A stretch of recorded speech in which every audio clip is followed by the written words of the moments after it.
हमारे लिए आज की तिलावत रसूलों के अमाल उसका 18वां बाब 23वीं से 28वीं आयत तक। और कुछ अरसा तक रहकर वहाँ से रवाना हुआ और गलातिया के इलाके और फरूजिया में तरतीबवार गुज़रता हुआ सब शागिर्दों को मजबूत करता गया। और अपलूस नामी एक यहूदी इफसुस में पहुँचा जिसकी पैदाइश सिकंदरिया की थी और जो खुश गुफ्तार और नविश्तों का माहिर था।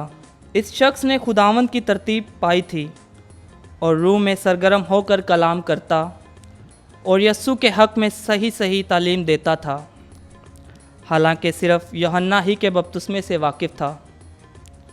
वो इबादत खाने में दलेरी से बोलने लगा और परसिकला और अकीला उसकी बातें सुनकर उसे अपने यहाँ ले गए और उसे और ज़्यादा सेहत से तरीक़े खुदा बताया।